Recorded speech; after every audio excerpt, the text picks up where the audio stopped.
Welcome, fellow product leaders. I hope you all are enjoying the conference so far. My name is Lori Edwards, and I'm the Director of Product at Niche. We're an ed tech company specializing in school search, and I've been in product for over 7 years now.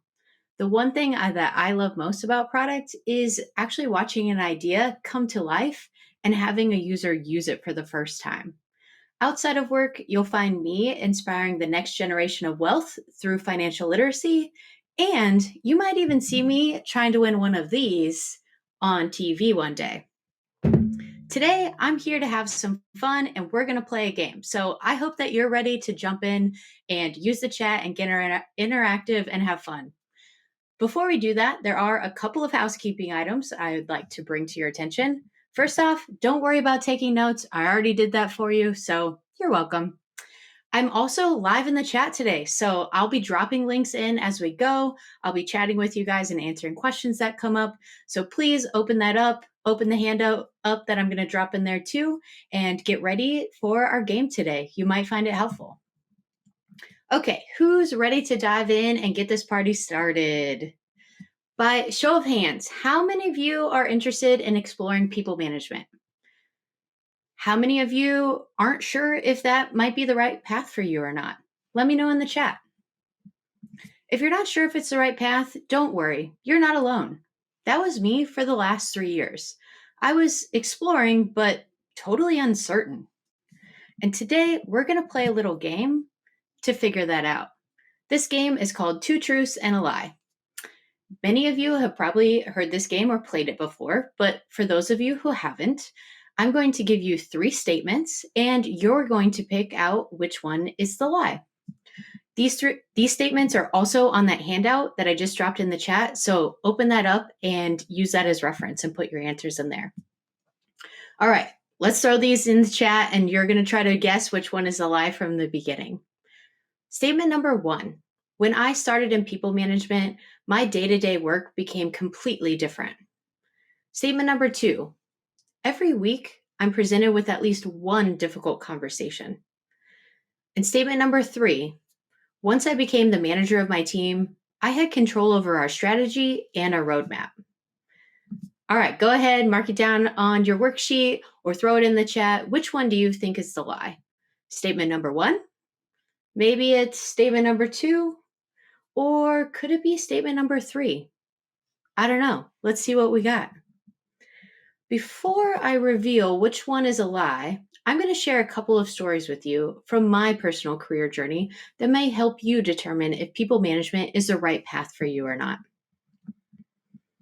See, after 6 years of product management, I was a senior PM and I was running multiple product teams at the same time, launching several new products every year. But, it was getting kind of boring and I found myself stuck, like big time stuck. The kind of stuck where you have a complete meltdown and you start spiraling out of control, going, oh my God, my parents were right. I should have never left my accounting career. What have I done with my life? I don't even know where to go from here. I'm going to be stuck like this forever. No. You know what I'm going to do? I'm actually just going to quit. I'm going to quit this job. I'm going to go back to accounting. That kind of mid-career crisis. Has any of you done that before? Yeah, that was totally me. I had no idea where I wanted to go next, and certainly no idea how I was going to actually keep climbing that career ladder, or if I even wanted to. See, I worked in mid-size companies most of my life and rapid growth companies. So it did feel like people management was one of the only ways that I could continue moving up that ladder. But I was very uncertain if it was the right path for me. From what I knew of the role, it seemed like a natural fit because I had been in athletics for many years. I've spent a lot of my time coaching. And so it felt like something I should enjoy and might be good at. But I found it really difficult to actually get any insight into what the job entailed. One of the questions I found myself keep coming back to was, how does someone actually move into a people management role? Many of the managers I had in my life were put into that role because there was literally nobody else to do it. So I wondered, is there a more intentional route to maybe moving into people management and figuring out before I was forced to? Therefore, as any PM would normally do, I decided it was time for some discovery work. I interviewed several managers that I knew personally, previous managers, previous mentors. I even called up my dad and asked him a few questions, and even interviewed my husband, who's been a people manager for years. Even though these people all worked in different industries, I started seeing commonalities amongst them. Nearly everyone I interviewed said these three things to me. Oh, the work is just different. Okay, what does that even mean? How am I supposed to prepare for work that's different? Then, in my best dad voice, I sure hope you like difficult conversations because there is no shortage of those. I thought to myself, oh, great. What kind of difficult conversations am I getting myself into? My dad clearly knows I don't have patience, and if I wanted patience, I would have become a doctor. And then lastly, when I moved up, I finally had more control over my team's strategy. Oh, yes, that was the thing I was dreaming of. That's what I wanted to hear. That's why I want to go into people management. Not long after this exercise, I actually had the opportunity to transition into my first people management role. You're probably thinking I'm crazy, I know. But even though those things came up, I did find it as an opportunity that I would actually enjoy because of my athletic coaching background. I love seeing people get better at their jobs and experience new things that they might not have had the opportunity to do. Well, let me tell you, 1 week into my new role, I found myself experiencing all those things that those managers had told me when I interviewed them. And I was determined to learn the new skills to be effective in this role, as well as a promise to myself to share out what I learned with others so you all could have some insights before taking on these roles. So, number one, when I started managing people, my day to day work became completely different. I heard this from everyone I interviewed over and over again. The unfortunate thing was that many of them couldn't actually articulate what that meant because they'd been people managers for so long, they'd actually forgotten what it was like to be an IC. Lucky for you, I have not forgotten my IC days. The work is different because now you have to execute through other people. See, when I became a manager, I lost my stake in the game. I didn't have one anymore. I no longer controlled a team that was actually executing the work like I did as a product manager. Instead, I needed to inspire and empower my product management team to be able to execute on my behalf and get us towards those business goals we're all chasing. This is where I applied my 25 years of athletic and coaching experience to my new role. It was a time where I actually needed to move from being a player to being a coach. And my first job as this new head coach was to ensure my product team knew what our strategy was and what goals we were actually trying to chase. I had to get us all playing the same game. I had to clarify whose role was what on our team. And after we actually started playing like a team and moving in a positive direction, it was now time for me as the coach to make our team even better. So just like in sports coaching, managers have to spend a portion of their time on the people side of management, not just chasing those business goals and winning games. Therefore, in addition to pushing my business goals forward, I also have to spend a portion of my time helping my employees maximize their potential. I did this by building better processes, giving them regular feedback. Who doesn't love feedback? And finding opportunities for my team to keep growing their skills and taking on new challenges. So, yes, this statement is in fact true. The work is different. You've moved from player to coach, and now you have to execute through influence, ultimately equipping and trusting others rather than doing the work yourself. All right, statement number 2. Every week, I'm presented with at least one difficult conversation. Oh man, if I had $1 for every one of these I had. Oftentimes, as people managers, we're seen as leaders within the company.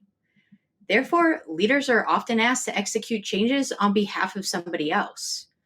For example, we've all been hearing this is the year of efficiency, which means we've probably all had some budget cuts coming our way.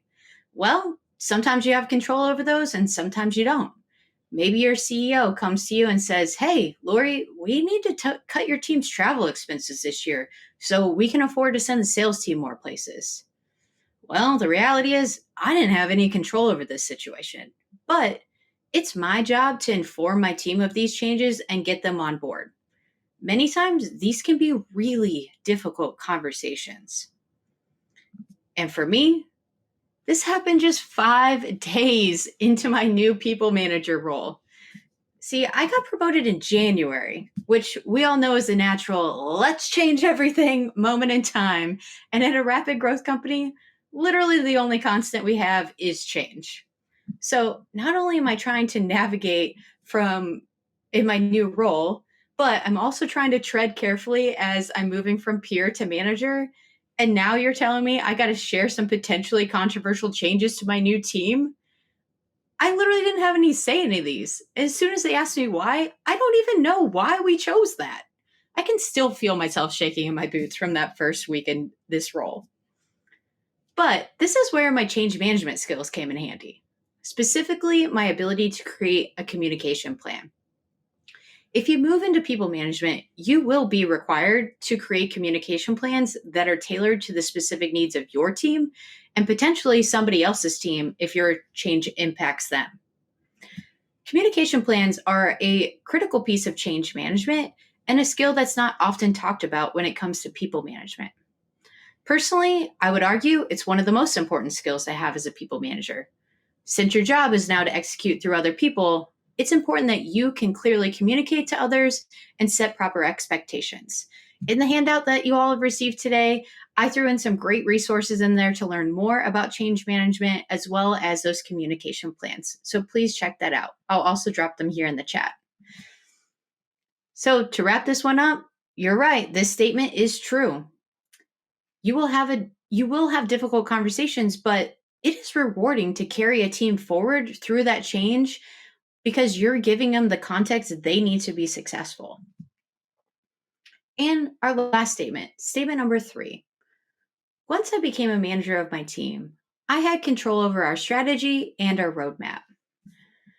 All right, let's get that chat ready again. How many of you have ever thought this one to yourself? If I was in charge, our team would have a rock solid strategy and I'd be able to control all the work that we do. And finally, my roadmap would not be changing. Spoiler alert, it's not that simple. As the manager, I'm leaning in on the people on the ground floor, closest to the product, closest to our customers, closest to our users, to provide feedback and insights that inform my strategy. Additionally, I have to partner with my management trio, which is the VP of product or the VP of design and the VP of engineering. Together, we're working to create a cohesive strategy. We're looking at reducing dependencies across our teams, as well as ensuring our hiring plan actually has the right employees in it to be able to execute the things that we need to do. So, as I embraced my new role and worked on developing that rock solid strategy I dreamed of for my team, I was actually met with the harsh reality of this director role. My first meeting with the VP of engineering and the VP of design was them asking me to prioritize some tech debt and a components library. Next up, the director of QA was in my office asking about some automation work. The list just went on and on and on. I was quickly overwhelmed and realized that my expectation of controlling all the work my team did was merely a product of my imagination. I was in dreamland.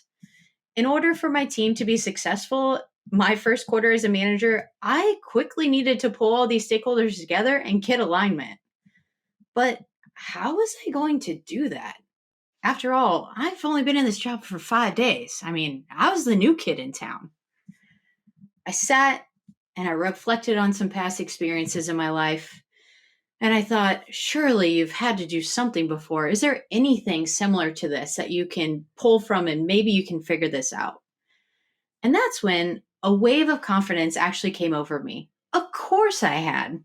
When I started the Women in Product Toastmasters Club a few years prior, I was in a very similar situation.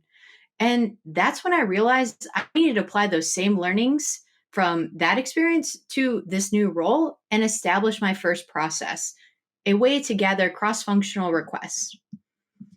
This allowed me to gather requests from various stakeholders, prioritize them holistically, and make informed trade offs in order for us all to collectively reach our business goals.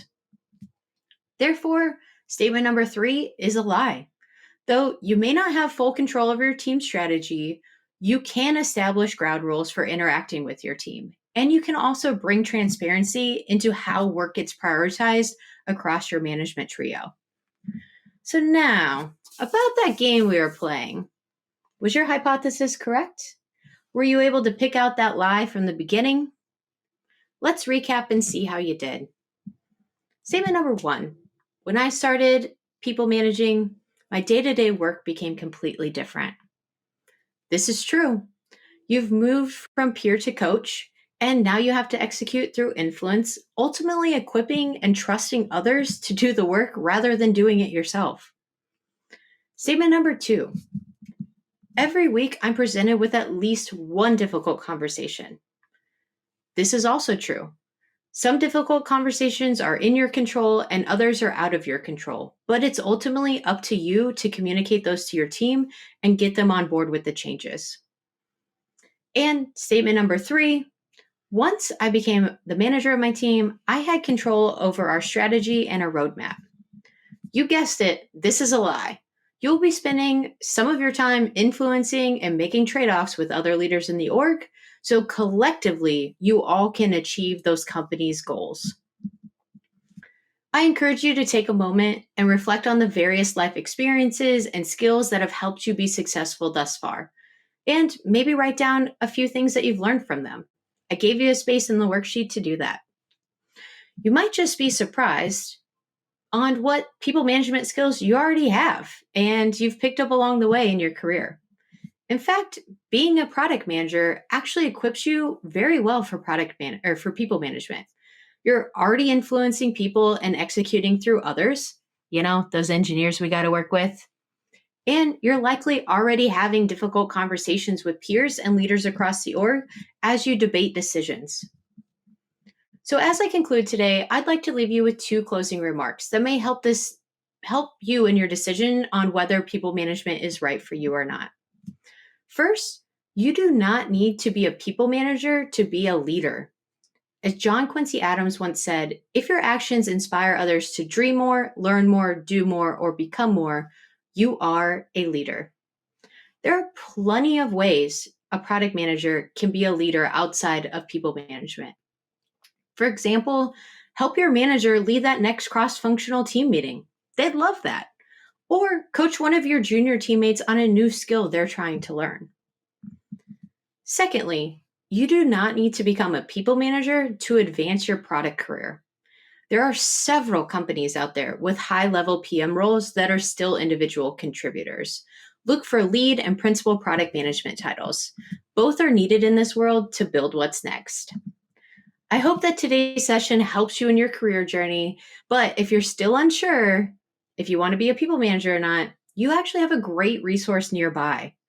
In your next one-on-one with your manager, ask them about a skill they recently engaged or a recent output they created for their boss.